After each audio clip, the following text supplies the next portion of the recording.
Hello everyone, welcome back to Ishika Foundations. Today the topic that which we are discussing is election commission. If we go deeper into the subject, the first thing that which we are discussing is basically election commission is an independent and permanent body under the establishment of Constitution of India under the Article 324. So basically what is this election commission? Election commission is basically now we have different kinds of elections. It might be panchayat elections, or it might be any kind of sarpanch elections, or any kind of elections which will be happening in the parliament or in the state legislature or in the normal assembly or Lok Sabha elections. These elections will be happening.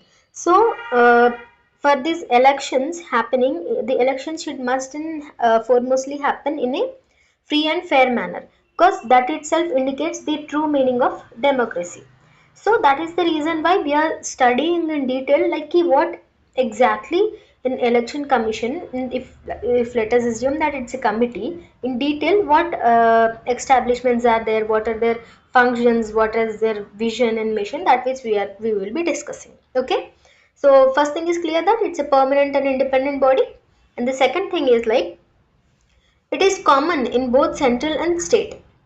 Now, it might be in the national level, or it might be in the state level, or it might be in the local level. Every time some election commission will be there, and electoral platforms, electoral roles also will be there. In the previous videos also we have discussed that this is election commission of India first will be there, and after that chief electoral commission will be there, and after that district electoral officer will be there, then RO will be there, after that RO we will be having ERO. So this is the series, right? So in that series the topmost one is like this election commission of India, so that is the reason why we are studying it in depth. Okay, and the next thing is like uh, this election commission is not concerned about this panchayats and municipalities. Why? Because already this RO and ERO people are there, no? They are the persons who will be counting the elections results, and they will be declaring the election results, and nomination papers also acceptance will be done by this RO people. So in the local level, the Election Commission of India will not be participate directly, but indirectly they will be setting up, or they will be already establishing their persons through this RO, right? So they will only be looking. So the Election Commission of India will not be looking into that. So if we discuss detailedly what is this in-depth details in this Article 324 is basically, first thing, Election Commission of India can control the elections to the parliament, and can control the elections to the state legislature, can control office of president elections, office of vice president elections. But of course this is also true that the supreme power, supremacy will be from the parliament itself, but then still the election commission can control, and it will be supporting, and it will be given the directions to how elections and why elections, and in what way, in what better way they can conduct, that details will be given by the election commission. And the other thing is like the power of superintendence will also be there. Like these are the six most important principles that which were included in the Article 324. Okay, now composition is a very simple thing. It is basically how many people are there in order to work. So one chief election commissioner will be there, two election commissioners will be there, and their services and tenure will be decided by the president itself. Okay, and the other thing is like the independence. The independence is basically removed by majority of the parliament or misbehavior. Basically, if let's say the chief election commissioner of India does any kind of misbehavior thing. Now here a misbehavior term doesn't mean that key no, in the normal local areas we will be using that key he misbehaved in with regard to that officer, he misbehaved with regard to this lady. These things where we will be assuming, but in the higher level misbehavior term means that key Now let's say you are a person working under the government, and you are also holding an office, a private office outside the government. Like let's say you are doing the job from 5 early morning 9 to 6. After 6 to let's say 9 o'clock, you are working for a private company, or you are have set up a private organization by yourself, from which where you are getting money. So now when you are doing this thing, then that will be considered as the misbehavior term. Okay, and the other thing is like the election commissioner. This election commissioners, two people are there, no, they can be removed by the election commissioner, like the chief election commissioner, through the president approval. And once they have appointed all this chief election commissioner and election commissioners, once they have appointed, they can't residue, like there is no less details, or there is no less things can be given with regard to the salary or the facilities or the allowances. Like initially when they have made the decision to they had an agreement with the chief election commissioner or the election commission, let's say they have given such sudden promises, and because of some unexpected reason the government is not able to fulfill those expectations.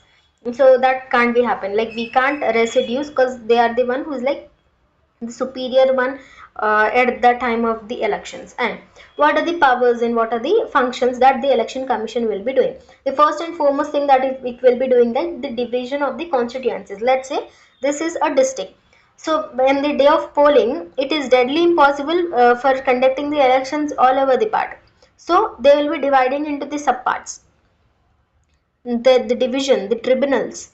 Tribunals we'll be discussing in our next lectures, but the tribunal details and the areas through which only these people are taking, that details will be uh, decided by the Election Commission of India. And voter list will be prepared according to the constituencies. And the other thing is like the dates and schedules of the elections, on which day we are going to conduct the elections, that details also will be decided by the Election Commission of India. And the other thing is like allocation of party symbols. uh, at the time of elections, it acts as a quasi judicial body. Basically, quasi judicial means it acts as the government, it acts as the court to that specific period of time. And inquiring officers means the observers of certain areas, or observers at the time of micro observers and macro observers will be there at the time of elections when they are conducting. And they'll make sure that they are following the code of conduct principle by parties and also the candidates. And the advertisement limitations, basically when you are at the time of elections, for the more publicity, parties decides that they will do publicity in the TVs and in radios, or all India radios or Doordarshan's. Government will be giving their own you know particular period of time limit will be given for each particular party, because everybody want to publicize, because that is important in order to reach to the many people. So the time allocation will also be decided by the Election Commission of India itself. And the other thing is like disqualification of MLA or not, or MA or not, will be decided by the, sorry, it is MP. Disqualification of MLA or MP will be decided by the Election Commission of India itself. And if let's say anything wrong happens in the elections, and somebody has given the election petition to the government of Supreme Court, and Supreme Court has proved that yes, there is in this particular constituency the unfair elections has happened, then immediately the elections will be happening again under the process of this election commission people.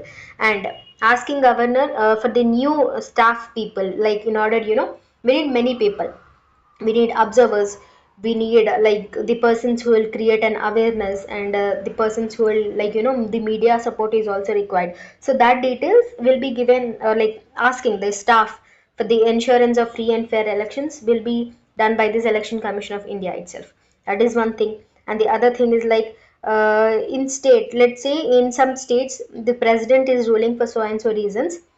So these Election Commission of India people, chief election commissioner will guide and advise the president, like you can do in such a way such that key in the next time the elections will be happening in a free and fair manner, and they will be getting a separate MLA or MP, and this is the awareness that which you can give. All the details will be given to the president by this election commission of India. And the last thing is that there are some kind of national parties, there are some state parties, and there are registered parties. So the Election Commission of India will only decide that whether it's a national party, it's a state party, or it is just a registered party. Okay.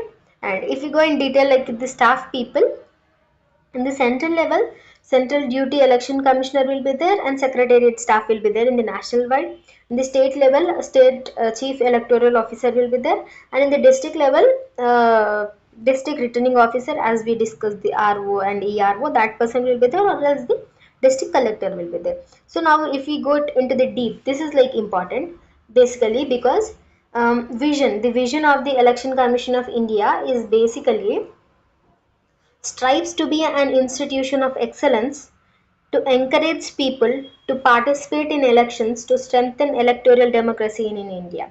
Democracy is the only word. It's not like you of the people, by the people, for the people in the saying notes, but the moment you are having the free and fair elections, elections is a bridge between the people and the government where you can give your own advices and you can give your manifestations to the government. So it is the main bridge. So the main duty or their main vision is to conduct the elections so free and fairly such that any kind of malpractices or litigations happen, they are not going to take care. So many people has confusion maybe what is a vision and what is a mission.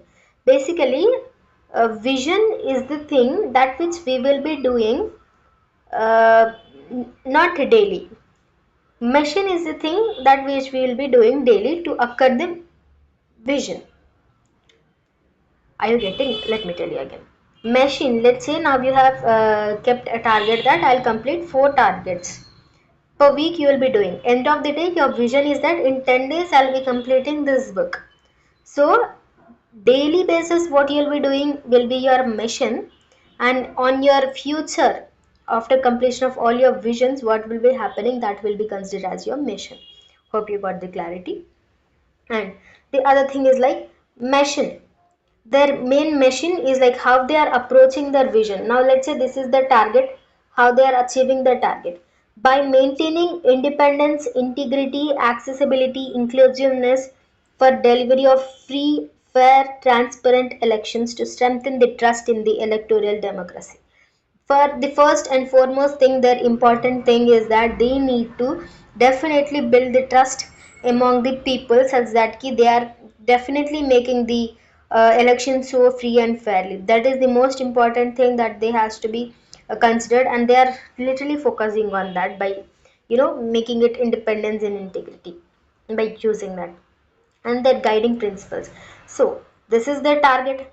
This is how they are planned their daily schedule, like how they can do. And what are their guiding principles? Like how is the approach? Like the technology has also increased. So how they are going to approach in a detailed way. First thing that which they are doing is like they'll uphold the constitutional values. No matter what, they will be stick to the boundaries that were set by the Constitution of India. And the next thing is like they are credible and they'll definitely do the fair elections, that is for sure. Okay. And they ensure that the participation of all is must and should there, and they will recognize the people who are like eligible, like let's say some older people are there and they are not able to come to the electoral place, but then still they will make sure that they are coming, and encourage political parties and also the stakeholders such that they can participate more. And they will create and then promote awareness in the rural background areas about what is elections and how it is important. And human resources, they'll utilize the people so properly in such a way that the elections happen so free and fairly, and they'll adapt the new technology such as the EVMs or any kind of technology. Let's say we have now let's say we are taking an observers, micro and macro observers, and observers near the pooling booths, we are taking that. But then let's see, they in the future, if there's a technology of directly keeping a drone, the drone technology is already there, but then if there is any kind of technology, new technology has happened, like they can reduce the observers by using the smart technology, even they will adapt that. Their main motto is like to adapt technology and give the best result for the free and fair elections and encourage innovations. They have encouraged EVMs. In future, let's say other any kind of material comes, even that thing also they'll definitely encourage. And the other thing is like the reinforce values. They will definitely not stick to the values that which they have decided earlier, but they will definitely encourage new ideas, new principles also. So hope I have covered everything from the book of Lakshmikant. And if you have any doubts, you can just comment down in the sections. Thank you so much.